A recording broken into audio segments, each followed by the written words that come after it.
Chris Graham here for Trailblazer RV. We're going to take you through this 2019 Coachmen Northern Spirit 3373 RL. Starting right here at the front of the trailer where you've got your propane tanks. To access the valves, you can open up the cover on the top of the tank cover or just remove the entire thing to access the propane tanks. These are two 20-pound propane tanks, both of which are full right now, and you've got an automatic switchover propane regulator. You can see in the sight glass right now showing red, showing that the supply bottle is either empty or turned off. As we open the valve on that bottle, the regulator turns green, showing that there's propane in the line. What we recommend is opening the valves on both bottles. Then the regulator will deplete the supply bottle first and automatically switch over to pull from the reserve bottle. Once that happens, this sight glass will turn back to red, and you can switch the regulator over to the other bottle to remove the first bottle to go and refill it without ever shutting down your propane system. Behind that is your battery. This is an upgraded Group 31 RV battery. Two leads going to the battery, red to positive and black to negative, and it is a flooded wet cell battery, so it requires some maintenance. What we recommend is checking the fluid level in the 6 cells beneath this sticker, so you'll have to remove the sticker to access the cells. Check the fluid level in them a couple of times a year, and if it looks low, and especially if there's metal plates sticking through the fluid, top it up with some distilled water and put a good charge on the battery. Also recommend removing the battery for winter storage, storing it inside somewhere where it's not going to freeze, and if possible, putting a good charge on the battery sometime over the course of the off season. Spare tire is mounted underneath the A-frame. It's important to note that the trailer doesn't come with a jack or a wheel wrench, so if you're concerned about changing a tire on the side of the road or in transit sometime, make sure you have a wheel wrench with you that fits the lug nuts on your trailer, because it may be different than the size on the truck. Here we've got your pass-through front storage compartment. The trailer comes with a 30 amp power cord. Many of the sites that you visit will have 30 amp power, and for those that don't, we supply a park adapter to break that down to 15 amp household style power. And here you've got a sprayer for your outside sprayer, which we'll find a little bit later. Right here is your gravity fill to your freshwater tank, so you can fill this with a garden hose, or what we recommend is one of those white drinking water specific hoses, so you don't get the plasticky water or garden hose taste in your water. You can see your stabilizer jacks. You have stabilizer jacks on all 4 corners, and you want to crank those down to be snug with the ground, but don't actually lift the RV with them. They're not designed to take that kind of weight.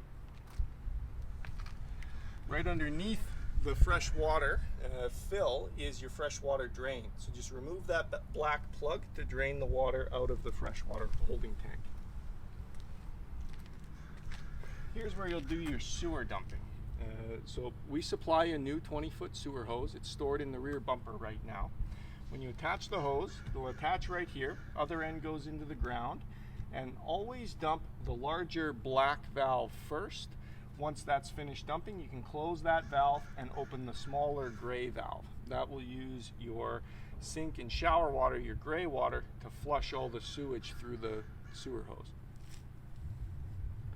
Right above that is your city water connection. So if you are parked at a site that has water hookups, you can hook a hose directly up to that. That'll pressurize your water lines from the source, so you don't have to use your water pump and you don't have to worry about running out of water. We recommend using a water pressure regulator if you're using your city water connection, just to ensure that you don't over pressurize the water lines in the RV. This is where you'll hook up that sprayer for your outside spray port. And you've got another hose connection here on the other side of the outside spray port. Don't confuse this one with this one, because this is your sewer tank flush system. So when you're dumping your holding tanks, specifically when you have that larger black valve open, you can hook a hose up to here to spray out the inside of that holding tank. It'll keep the walls of the tank clean and keep the monitor probes clean so your monitor panel reads accurately. Right here you have a couple of vents. Your furnace vent gets very hot, so make sure that if you've got kids around the trailer, they know not to touch that. And your hot water tank. You can open this access panel to access the tank itself. This is where you'll drain the water from the hot water tank when it comes time to winterize. You'll do that by pulling this white plastic plug out of the tank. This style of hot water tank doesn't use an anode rod, so no need to worry about replacing the anode rod periodically. But before you pull this plug out of the tank, make sure to use the pressure relief valve to bleed any pressure off of the tank so that it doesn't spray you when you pull that plug.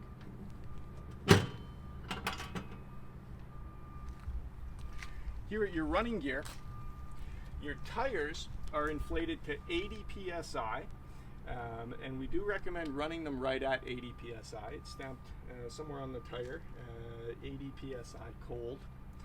Also recommend periodically retorquing your wheel nuts. They're torqued to 100 foot-pounds, and anytime you torque wheel nuts, you'll want to do that in a star pattern. Also recommend periodic repacking of your wheel bearings.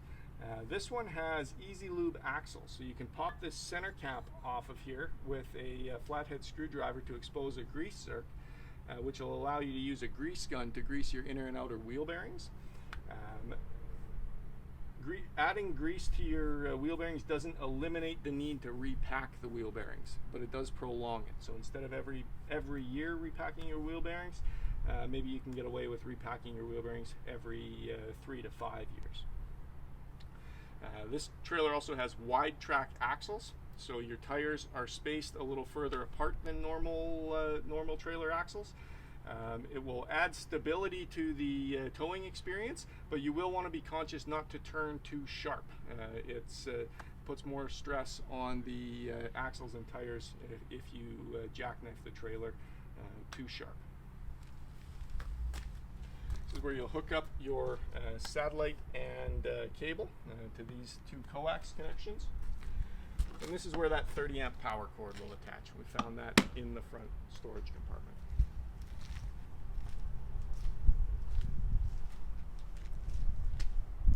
Here around the camping side of the trailer, you've got a little low pressure quick connect propane line here. And that is for your little 2-burner stovetop that just pulls out like so. So that will need to be connected underneath. So the quick connect propane line will just connect right here. Once that's connected, you'll have to open the valve before any propane will flow.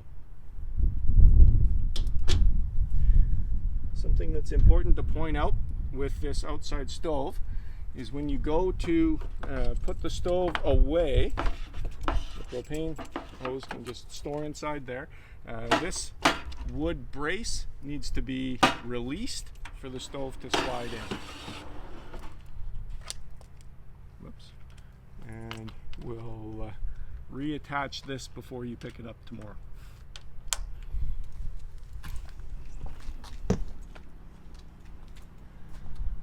The awning is power, and it's controlled from just inside the entry door. So when you open the entry door, press or just grab with one hand on the handle. The whole step rolls out and then flips. So flip and roll to put it away.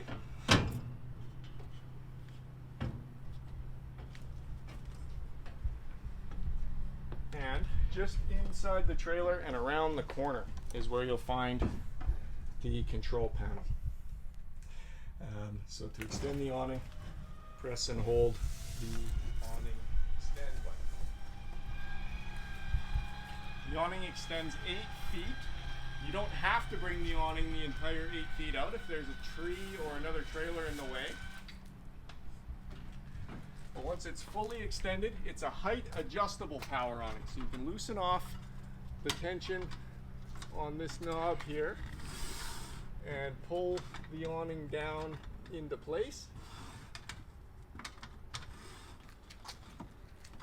Then tighten this back up to lower one side down lower than the other. That'll allow the rainwater to run off the awning. Before you retract the awning again, you'll want to loosen this off and put both sides of the awning back to the full height. That'll make sure that the awning canvas rolls up straight on the roller tube. Come on inside and I'll show you a few more things.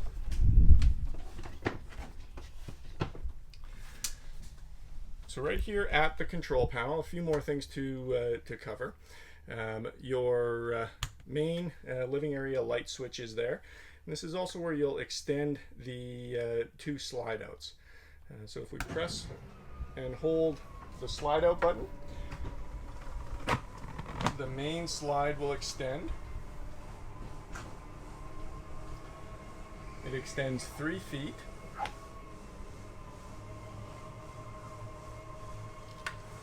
And this is a flush floor slide, so you'll see as it reaches its full extension, it'll snug up at the bottom to make a seamless transition with the floor. Just like so. When you hear that ratcheting sound, you know the slide is all the way out. The other slide has its separate switch, so press and hold the out button. This is a different style of slide mechanism. This is the LCI Schwintek style slide. So this slide actually drives from all 4 corners, so it won't cinch up at the bottom when it's done. And this is a self-adjusting slide out. Once it's all the way out, the motors will disengage. If the slide ever becomes out of alignment, you can just extend it all the way out and all the way back in again, and those motors will realign. You also here got your monitor panel, so you can see that your battery is good, low, fair, good, charging. And your fresh tank still has a little bit of water in it from when we did our test, about 1/3 of a tank. Black tank is completely empty, and both gray tanks are completely empty. This is also where you control your hot water, so you can heat your water electrically if you're plugged into power by turning on the hot water tank electric, or you can start up the hot water tank on propane by pressing the gas button. I'm not sure if you could hear it on the video, but that tick and the subsequent burner, you could hear that from the hot water tank. This is also where you'll activate your water pump. So you turn on the water pump and it will pressurize the water lines and then just cycle on and off as need be. Right below that is where you'll find your thermostat. So this controls both the heating and cooling for the RV. And we're not plugged into power right now, so we won't be able to get the air conditioning to kick on. But if you turn it to automatic and just set your temperature, the air conditioning will cycle off as need be. And the furnace, it's very hot in the trailer as we're shooting this. It may or may not kick in at 90 degrees. There we go. So we did get the furnace to kick in. The fan starts up immediately, and it's going to run for about 10 or 15 seconds before you hear the spark and the burner light up. Just like so. So now if we left that for a few seconds, we would have warm air blowing from our heat vents, which we certainly don't need today, so we'll turn that back off. And when we shut the system off, or when it comes up to temperature, the furnace burner goes out immediately, but that fan is still going to run for 30 seconds to a minute just to go through its cycle before it shuts down. Right next to the furnace return air is your power converter. So this is the power center for the entire RV. So you can see that all of your 110 volt circuits are protected by breakers, and all of your 12 volt circuits by fuses. You've got mostly 15 amp fuses, but you also have a 5, a 10, and a couple of 40 amp fuses. So not a bad idea to have some spare fuses with you. It's not uncommon in an RV to blow a fuse, and if you have some spares, it won't be a big deal if you need to change one in the campsite. There's also an access panel removable right here. This is where you will access the bypass valves for the hot water tank. When it comes time to winterize, you'll want to bypass that hot water tank so you can run antifreeze through your cold water system and your hot water system without filling that tank. Here in the kitchen, you've got your 3-burner propane stove top. So all 3 of these burners will light using the piezo sparker. And always recommend that anytime you change a propane bottle or refill a propane bottle, anytime you have your propane system disconnected, the first thing you should do is come in here and just light all 3 of those burners. Once you've lit those burners, you know you've bled the air off the propane system, and you'll have no trouble lighting your automatic appliances like your fridge, furnace, and hot water tank.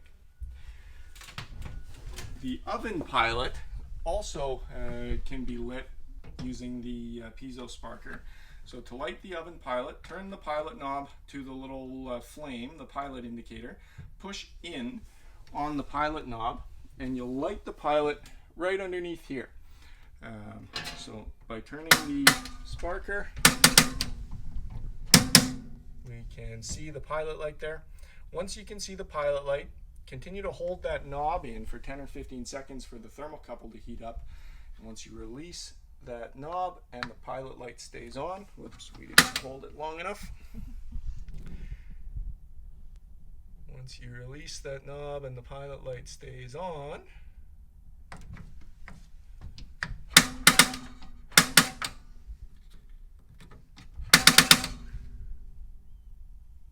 okay, maybe not 10 or 15 seconds, maybe 15 or 20 seconds to heat up that thermocouple or flame sensor. There we go. Once that pilot light maintains, you can turn the knob up to temperature and the burner will light. Once you're finished using the oven, you can turn the knob back to pilot and leave the pilot burning, or turn it all the way off and just relight the pilot next time you need to use the oven. The little button next to there is for your blue LED stove knobs.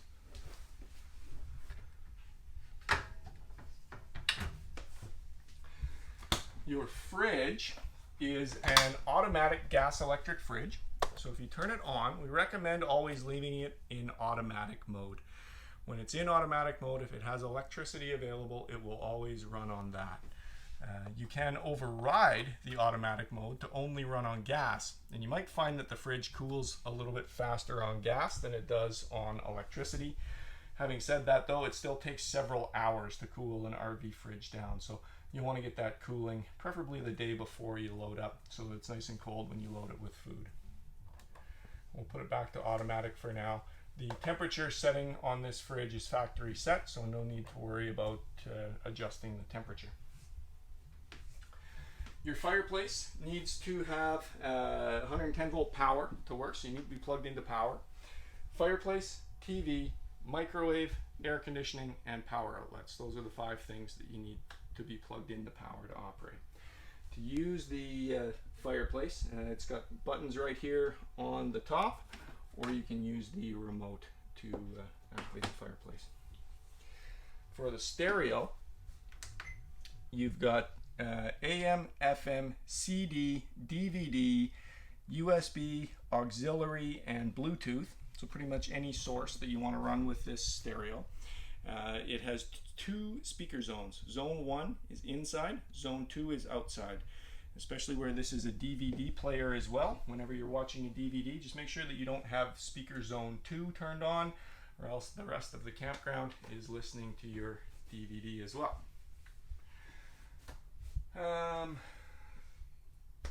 Your smoke detector is right above my head.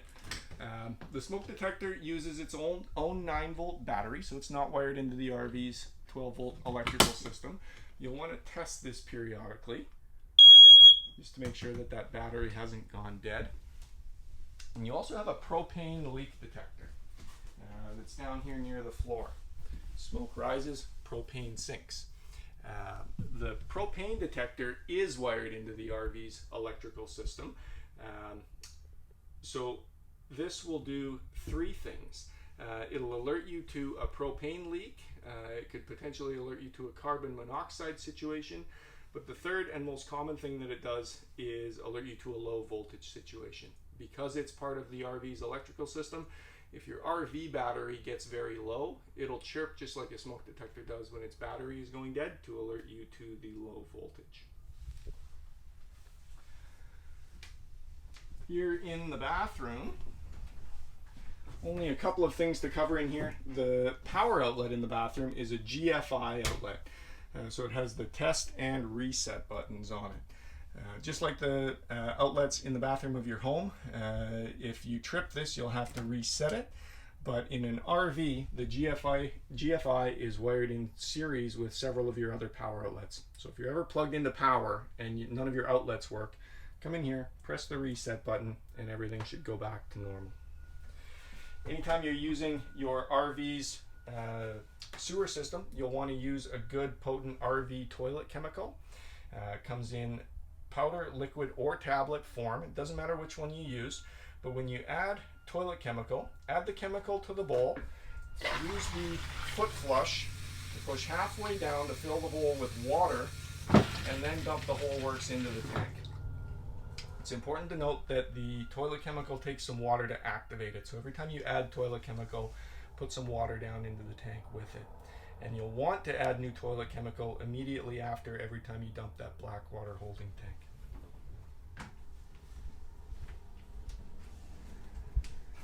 Here in the master bedroom, only a few things to talk about. You have a backer in the wall here for a second TV location. The sticker is not always in exactly the right place. So if you're going to mount a second TV, use a stud finder to find the backing in this wall. It will be wood, so you can use a stud finder to find it. And TV hookups just here on the roof. You also have an emergency escape window in the master bedroom. With this style of emergency exit window, it hinges up, so you can prop it open for ventilation, hinge it all the way up if you need to use it as an emergency escape window, and just grab the red tab to pull the screen out. Recommend just practicing this window a few times because it's a fairly simple mechanism, but if you've never done it before in an emergency situation, you might struggle with it. And I think for the most part that covers it. So hopefully you've learned something about the 2019 Coachmen Northern Spirit 3373 RL. If you have any questions, you can always get a hold of us here at Trailblazer, or you can visit our website, trailblazerrv.com. Thank you.